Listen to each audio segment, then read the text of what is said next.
ओम नमः शिवाय। आज हम शिव महापुराण का रुद्र संगीता का दूसरा भाग का 31वां अध्याय पढ़ेंगे। उससे पहले हमने पिछले अध्याय में पढ़ा था दक्ष का शिव जी को श्राप देना। फिर पढ़े थे दक्ष का यज्ञ का आयोजन करना। फिर सती का दक्ष का यज्ञ में जाना और यज्ञशाला में सती की अपमान। सती द्वारा योगाग्नि से शरीर को भस्म कैसे किए उसके बारे में पढ़े थे और आज हम 31वां अध्याय में पढ़ेंगे आकाशवाणी। ब्रह्मा जी कहते हैं, हे नारद, जब दक्ष ने उस महान यज्ञ में घोर उत्पात मचा हुआ था और सभी डर के कारण भयभीत हो रहे थे, तो उस समय वहां पर एक आकाशवाणी हुई, हे मूर्ख दक्ष, तूने ये बहुत बड़ा अनर्थ कर दिया है। तूने शिव भक्त दधीचि के कथन को प्रामाणिक नहीं माना, जो तेरे लिए परम मंगलकारी और आनंददायक था। तूने उनका भी अपमान किया और वे तुझे शाप देकर तेरी यज्ञशाला से चले गए। तब भी तू कुछ भी नहीं समझा। तूने अपने घर में स्वयं आई साक्षात मंगल स्वरूपा अपनी पुत्री सती का अपमान किया। तूने सती और शंकर का पूजन भी नहीं किया। अपने को ब्रह्मा जी का पुत्र समझकर तुझे बहुत घमंड हो गया था। तूने उस सती देवी का अपमान किया जो सपुरुषों की भी आराध्या है। वे समस्त पुण्य का फल देती है। वे तीनों लोकों की माता, कल्याण स्वरूपा और भगवान शंकर की अर्धांगिनी है। सती देवी प्रसन्न होने पर सुख और सौभाग्य प्रदान करती है। वे परम मंगलकारी है। देवी सती की पूजा करने से समस्त भयों से छुटकारा मिल जाता है और मनोवांछित फलों की प्राप्ति होती है। देवी सभी उपद्रवों को नष्ट कर देती है। वे ही पराशक्ति है तथा कीर्ति, संपत्ति, भोगों और मोक्ष प्रदान करती है। वे ही जन्मदात्री है, अर्थात जन्म देने वाली माता है। वही इस जगत की रक्षा करने वाली आदि शक्ति है और वही प्रलयकारी में जगत का संहार करने वाली है। सती ही भगवान विष्णु सहित ब्रह्मा, इंद्र, चंद्र, अग्नि, सूर्यदेव आदि सभी देवताओं की जननी है। वे साक्षात जगदम्बा है। वही दुष्टों का नाश करने वाली और भक्तों की रक्षा करने वाली है। ऐसी उत्तम महिमा और गुणों वाली भगवान शिव की प्राण प्रिया धर्मपत्नी का तूने इस यज्ञ में अपमान किया है। भगवान शिव तो परम ब्रह्म परमेश्वर है। वे सबके स्वामी है। वे सबका कल्याण करते हैं। सभी मनुष्य प्रभु का दर्शन पाने की अभिलाषा सदैव अपने मन में रखते हैं। दर्शनों की इच्छा लिए घोर तपस्या करते हैं। वे भगवान शिव ही जगत को धारण कर उसका पालन पोषण करते हैं। वही समस्त विद्याओं के ज्ञाता और मंगलों का भी मंगल करने वाले हैं।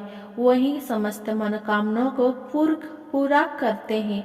हे दुष्ट दक्ष, तूने उन परम शक्तिशाली भगवान शिव की शक्ति की अवहेलना करके बहुत बुरा किया है। इसीलिए तेरे इस महायज्ञ के विनाश को कोई नहीं रोक सकता। जिनके चरणों की धूल शेषनाग रोज अपने मस्तक पर धारण करता है, जिनके चरण कमल का ध्यान करने से ब्रह्मा को ब्रह्मत्व प्राप्त हुआ है, तूने उनका और उनकी पत्नी सती का पूजन ना करके बहुत अनिष्ट किया है। भगवान शिव ही इस संपूर्ण जगत के पिता और उनकी पत्नी देवी सती इस जगत की माता है। तूने उन माता पिता का सत्कार ना कर उनका घोर अपमान किया है। अब तेरा कल्याण कैसे हो सकता है? तूने स्वयं दुर्भाग्य से अपना नाता जोड़ दिया है। तूने देवी सती और भगवान शिव की भक्ति भाव से आराधना नहीं की।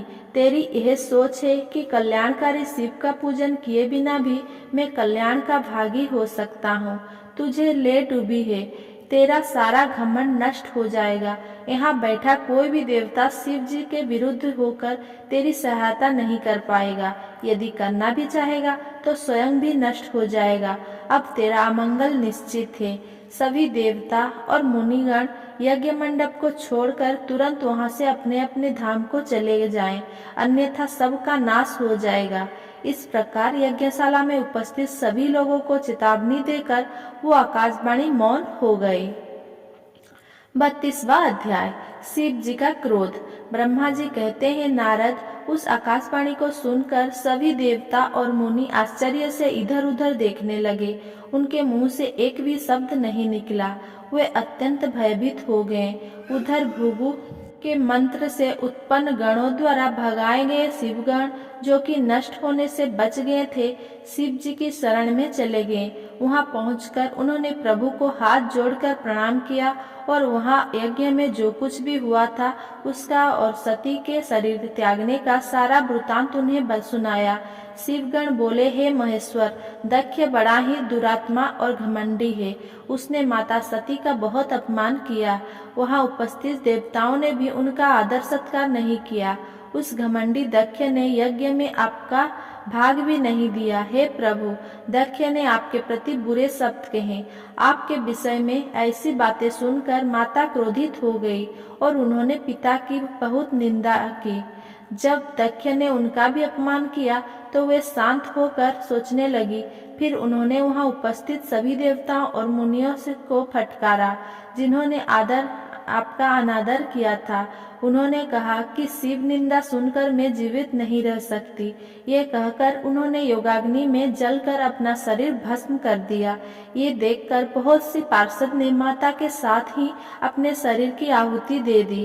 तब हम सब शिवगण उस यज्ञ को विध्वंस करने के लिए तेजी से आगे बढ़े, परंतु भृगु ऋषि ने मंत्रों द्वारा गणों को उत्पन्न कर हम पर आक्रमण कर दिया। हम में से बहुत से गणों को उन भृगु के गणों ने मार डाला। तब वहां आकाशवाणी हुई, जिसने कहा कि दक्ष, तुम्हारा अंत तब निश्चित है, तथा जो भी देवता एवं मुनि तुम्हारा साथ देंगे वे भी आप पाप के भागी बनकर मृत्यु को प्राप्त होंगे। ये सुनकर सभी उपस्थित लोग वहां से चले गए हैं और हम यहाँ आपको इस विषय में बताने के लिए आपके पास चले आए हैं। कल्याणकारी भगवान शिव, आप उस महादुष्ट अधर्मी दक्ष को उसके अपराध का कठोर दंड अवश्य दें। ये कहकर सभी गण चुप हो गए। ब्रह्मा जी बोले, हे नारद, अपने पार्षदों की बातें सुनकर भगवान शिव ने उस यज्ञ की सारी बातें और जानकारी जानने के लिए तुम्हारा स्मरण किया। उनके स्मरण करते ही तुम वहां जा पहुँचे और भक्तिभाव से नमस्कार करके चुपचाप खड़े हो गए। तब महादेव जी ने तुमसे दक्ष के यज्ञ के विषय में पूछा। तब तुमने उत्तम भाव से उस यज्ञशाला में जो जो हुआ था वो सब वृतांत उन्हें सुना दिया। सारी बातों से अवगत होते ही भगवान शिव अत्यंत क्रोधित हो गए। पराक्रमी शंकर के क्रोध का कोई अंत न रहा। तब लोक संहारी शंकर ने अपनी जटा का एक बाल उखाड़कर उसे कैलाश पर्वत पर दे मारा। जैसे ही वो बाल जमीन पर गिरा, उसके 2 टुकड़े हो गए। उस समय वहां बहुत भयंकर गर्जना हुई। बाल के प्रथम भाग से महापराक्रमी महाबली वीरभद्र प्रकट हुए, जो समस्त शिवगणों में शिरोमणि है। उनका शरीर बहुत बड़ा और विशाल था। उनकी 1000 भुजाएं थी। उस जटा के दूसरे भाग से अत्यंत भयंकर और करोड़ों भूतों से घिरी हुई महाकाली उत्पन्न हुई। उस समय रुद्रदेव की क्रोधपूर्वक सांस लेने से 100 प्रकार के ज्वर और अनेक प्रकार के रोग पैदा हो गए। वे सभी शरीरधारी, क्रूर और भयंकर थे। वे अग्नि के समान तेज से प्रज्वलित थे। तब वीरभद्र और महाकाली ने दोनों हाथों जोड़कर भगवान शिव को प्रणाम किया। वीरभद्र बोले, हे महारुद्र, आपने सोम, सूर्य और अग्नि को अपने तीनों नेत्रों में धारण किया है। हे प्रभु, कृपा कर मुझे आज्ञा दीजिए कि मुझे क्या कार्य करना है। क्या मुझे पृथ्वी के सभी समुद्रों को एक क्षणों में सुखाना है या संपूर्ण पर्वतों को पीसकर पल भर में ही मसल कर चूर्ण बनाना है। हे प्रभु, मैं इस ब्रह्मांड को भस्म कर दूं या मुनियों को जला दूं। भगवान, आपका आदेश पाकर मैं समस्त लोगों में उलट पुलट कर सकता हूँ। आपके इशारा करने से ही मैं जगत के समस्त प्राणियों का विनाश कर सकता हूँ।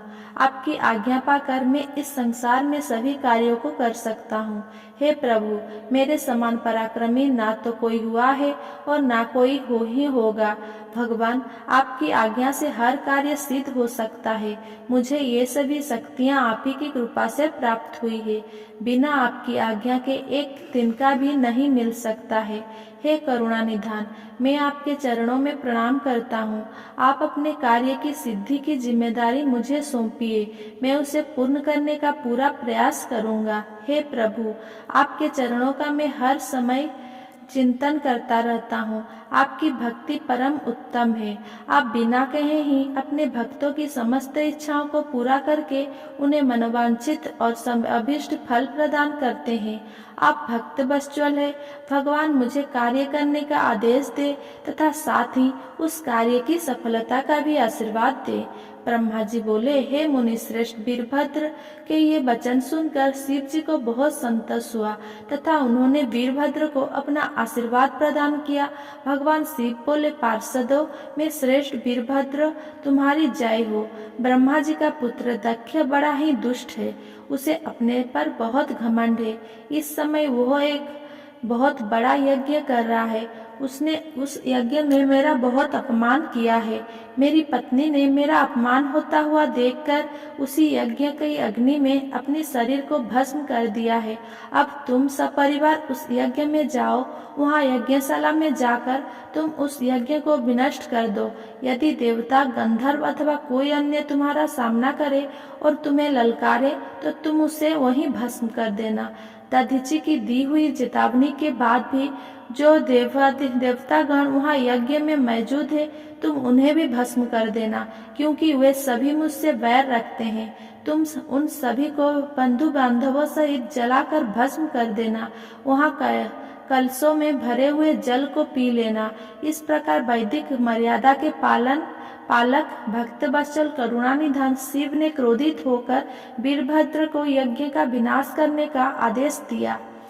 33वां अध्याय, वीरभद्र और महाकाली का यज्ञशाला की ओर प्रस्थान। ब्रह्मा जी कहते हैं, नारद, महेश्वर के आदेश को आदर पूर्वक सुनकर वीरभद्र ने शिव जी को प्रणाम किया। तत्पश्चात उनसे आज्ञा लेकर वीरभद्र यज्ञशाला की ओर चले दिए। शिव जी ने प्रलय की अग्नि के समान और करोड़ों गणों को उनके साथ भेज दिया। अत्यंत तेजस्वी थे वे सभी वीरगणों कौतूहल से वीरभद्र के साथ साथ चल दिए। उसमें हजारों पार्षद वीरभद्र की तरह ही महापराक्रमी और बलशाली थे। बहुत से काल के भी काल भगवान रुद्र के समान थे। वे शिव जी के समान ही शोभा पा रहे थे। तत्पश्चात वीरभद्र शिव जी जैसा वेश धारण कर ऐसे रथ पर चढ़कर चले जो 400 हाथ लंबा था और इस रथ को 10,000 शेर खींच रहे थे और बहुत से हाथी, शार्दूल, मगर, मत्स्य उस रथ की रक्षा के लिए आगे आगे चल रहे थे। काली, कात्यायनी, ईशानी, चामुंडा, मुंडमर्दिनी, भद्रकाली, भद्रा, त्वरिता और वैष्णवी नामक नवदुर्गाओं ने भी भूतों पिशाचों के साथ दक्ष के यज्ञ का विनाश करने के लिए उस ओर प्रस्थान किया। डाकिनी, साकिनी, राकिनी, भूत, पिशाच, प्रथम, गुरुहाक, कुष्मांडा, पटपट, चटक, ब्रह्मराक्षस, भैरव तथा क्षेत्रपाल आदि सभी वीरगण भगवान शिव की आज्ञा पाकर दक्ष के यज्ञ का विनाश करने के लिए यज्ञशाला की ओर चल दिए। वे भगवान शंकर के 64,000 करोड़ों गणों की सेना लेकर चल दिए। उस समय भेड़िया की गंभीर ध्वनि होने लगी।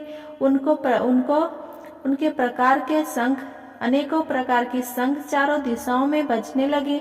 उस समय जटाहार मुखों तथा श्रृंगों के अनेक प्रकार के शब्द हुए। भिन्न भिन्न प्रकार की सिंगी बजने लगे। महामुनि नारद उस समय वीरभद्र की उस यात्रा में करोड़ों सैनिक शामिल थे। इसी प्रकार महाकाली की सेना भी शोभा पा रही थी। इस प्रकार वीरभद्र और महाकाली दोनों की विशाल सेनाएं उस दक्ष के यज्ञ का विनाश करने के लिए गाजे बाजे के साथ आगे बढ़ने लगी। उस समय अनेक शुभ शगुन होने लगी। 34वां अध्याय।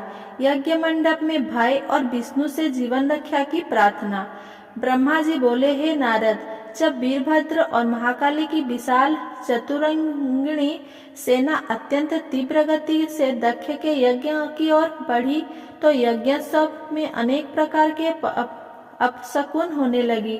वीरभद्र के चलते ही यज्ञ में विध्वंस की सूचना देने वाला उत्पात होने लगा। दक्ष की बाईं आंख, बाईं भुजा और बाईं जांघ फड़कने लगी। वाम अंग का फड़कना बहुत अशुभ होता है। उस समय यज्ञशाला में भूकंप आ गया। दक्ष को कम दिखाई देने लगा। भरी दोपहर में उसे आसमान में तारे दिखने लगे। दिशाएं धुंधली हो गई। सूर्य में काले काले धब्बे दिखाई देने लगे। ये धब्बे बहुत डरावने लग रहे थे। बिजली और अग्नि के समान सारे नक्षत्र उन्हें टूट टूट कर गिरते हुए दिखने लगे। वहां यज्ञशाला में हजारों गिद्ध दक्ष के सिर पर मंडराने लगे। उस यज्ञ मंडप को गिद्धों ने पूरा ढक दिया था। वहां एकत्र गिद्धड़ बड़ी भयानक और डरावनी आवाजें निकाल रहे थे। सभी दिशाएं अंधकारमय हो गई थी। वहां अनेक प्रकार के अपशकुन होने लगे। फिर उसी समय वहां आकाशवाणी हुई, जो ओ महामूर्ख दुष्ट दक्ष, तेरे जन्म को धिक्कार है। तू बहुत बड़ा पापी है। तूने भगवान शिव की बहुत अवहेलना की है। तूने देवी सती, जो कि साक्षात जगदम्बा रूप है, का भी अनादर किया है। सती ने तेरी ही वजह से अपने शरीर को योगाग्नि में जलाकर भस्म कर दिया है। तुझे तेरे कर्मों का फल जरूर मिलेगा। आज तुझे मैं तेरी करनी का फल अवश्य ही मिलेगा। साथ ही वहाँ उपस्थित सभी देवताओं और ऋषियों मुनियों को भी अवश्य ही उनकी करनी का फल मिलेगा। भगवान शिव तुम्हें तुम्हारे पापों का फल जरूर देंगे। इस प्रकार कहकर वो आकाशवाणी मौन हो गई। उस आकाशवाणी को सुनकर और वहाँ यज्ञशाला में प्रकट हो रहे अनेक अशुभ लक्षणों को देखकर दक्ष तथा वहाँ उपस्थित सभी देवतागण भय से कांपने लगे। दक्ष को अपने द्वारा किए गए व्यवहार का स्मरण होने लगा। उसे अपने किए पर बहुत पछतावा होने लगा। तब दक्ष सहित सभी देवता श्रीहरि विष्णु की शरणों में गए। वे डरे हुए थे। वो भय से कांपते हुए वे सभी लक्ष्मीपति विष्णु जी से अपने जीवन की रक्षा की प्रार्थना करने लगे। 35वां अध्याय। वीरभद्र का आगमन। दक्ष बोले, हे विष्णु कृपा निधान, मैं बहुत भयभीत हूँ। आपको ही मेरी और मेरे यज्ञ की रक्षा करनी है। प्रभु, आप ही इस यज्ञ के रक्षक है। आप साक्षात यज्ञ स्वरूप है। आप हम सब पर अपनी कृपा दृष्टि बनाइए। हम सब आपकी शरण में आए हैं। प्रभु, हमारी रक्षा करे ताकि यज्ञ का विनाश ना हो। ब्रह्मा जी कहते हैं, हे मुनि नारद, इस प्रकार जब दक्ष ने भगवान विष्णु के चरणों में गिरकर उनसे प्रार्थना की, उस समय दक्ष का मन भय से बहुत अधिक व्याकुल था। तब श्रीहरि ने दक्ष को उठाकर अपने मन में करुणा निधान भगवान शिव का स्मरण किया और शिव तत्व के ज्ञाता श्रीहरि दक्ष को समझाते हुए बोले, दक्ष, तुम्हें तत्व का ज्ञान नहीं है, इसीलिए तुमने सबके अधिपति भगवान शंकर की अवहेलना की है। भगवान की स्तुति की बिना कोई भी कार्य सफल नहीं हो सकता। उस कार्य में अनेक परेशानियां आती है। जहाँ पूजनीय व्यक्तियों की पूजा नहीं होती, वहाँ गरीबी, मृत्यु तथा भय का निवास होता है। इसीलिए तुम्हें भगवान शिव का सम्मान करना चाहिए, परंतु तुमने महादेव का सम्मान और आदर सत्कार नहीं किया, अपितु तुमने उन पर उनका घोर अपमान किया है। इसी के कारण तुम्हारे ऊपर घोर संकट के बादल मंडरा रहे हैं। मैं तुम पर छाए इस संकट से तुम्हें उबारने में पूर्णतः असमर्थ हूँ। ब्रह्मा जी कहते हैं, नारद, भगवान विष्णु का वचन सुनकर दक्ष सोच में डूब गया। उसके चेहरे का रंग उड़ गया और वे घोर चिंता में पड़ गए। तभी भगवान शिव द्वारा भेजे गए गणों सहित वीरभद्र और महाकाली का उनकी सेनाएं सहित उस यज्ञशाला में प्रवेश हुआ। वे सभी महान पराक्रमी थे। उनकी गणना करना असंभव था। उनके सिंहनाद से सारी दिशाएं गूंज रही थी। पूरे आसमान में धूल धूल और अंधकार के बादल छाए हुए थे। पूरी पृथ्वी पर्वतों, वनों और काननों सहित कांप रही थी। समुद्रों में ज्वार भाटा आ रही थी। उस विशालकाय सेना को देखकर समस्त देवता आश्चर्यचकित थे। उन्हें देखकर दक्ष अपनी पत्नी के साथ भगवान विष्णु के चरणों में गिर पड़े और बोले, हे प्रजापालक विष्णु, आपके बल से ही मैंने इस विशाल यज्ञ का आयोजन किया था। प्रभु, आप कर्मों के साक्षी तथा यज्ञों के प्रतिपालक हैं। आप ही धर्म के रक्षक हैं। अतः प्रभु श्रीहरि आप ही यज्ञ की विनाश से बचा सकते हैं। इस प्रकार दक्ष की विनतीपूर्ण बातें को सुनकर श्रीहरि उन्हें समझाते हुए बोले, दक्ष, निश्चय ही मुझे इस यज्ञ की रक्षा करनी चाहिए, परंतु देवताओं के क्षेत्र नैमिषारण्यत्व की उस घटना का स्मरण करो। इस यज्ञ के आयोजन में क्या तुम उस घटना को भूल गए हो? वहाँ इस यज्ञशाला की और तुम्हारी रक्षा करने में कोई भी देवता समर्थ नहीं है। इस समय जब महादेव जी के गणों और उनके सेनापति वीरभद्र तुम्हें भगवान शिव का अपमान करने का दंड देने आए हैं, उस समय कोई मूर्ख ही तुम्हारा सहायता को आगे आ सकता है। दक्ष, केवल कर्म ही समर्थ नहीं होता, अपितु कर्म को करने में जिसके सहयोग की आवश्यकता होती है उसका भी उतना ही महत्व है। भगवान शिव ही कर्मों के कल्याण की शक्ति देते हैं। जो शांत मन से भक्ति पूर्वक उनकी पूजा अर्चना करता है, महादेव जी उसे तत्काल ही उस कर्म का फल देते हैं। जो मनुष्य ईश्वर के आसक्त को नहीं मानते, वे नरक के भागी होते हैं। दक्ष, ये वीरभद्र शंकर के गणों का ऐसा सेनापति है जो शिव जी के शत्रु का तुरंत नाश कर देता है। निसंदेह ये तुम्हारा तथा यहाँ पर उपस्थित सभी लोगों का नाश कर देगा। शिव जी की आज्ञा का उल्लंघन करके मैं तुम्हारे यज्ञ में आया हूँ, जिसका दुष्परिणाम मुझे भी भोगना पड़ेगा। अब इस विनाश को रोकने की शक्ति मेरे पास नहीं है। यदि हम यहाँ से भागकर स्वर्ग, पाताल और पृथ्वी कहीं भी छिप जाएं, तो भी वीरभद्र के शस्त्र तुम्हें ढूंढ लेंगे। शिव जी के सभी गण बहुत शक्तिशाली है। विष्णु जी यह कह ही रहे थे कि वीरभद्र अपनी अजय सेना के साथ यज्ञ मंडप में आ पहुंचा। अगर मेरा ये वीडियो आपको पसंद आया हो तो मेरा ये चैनल को आप like, comment, share and subscribe करना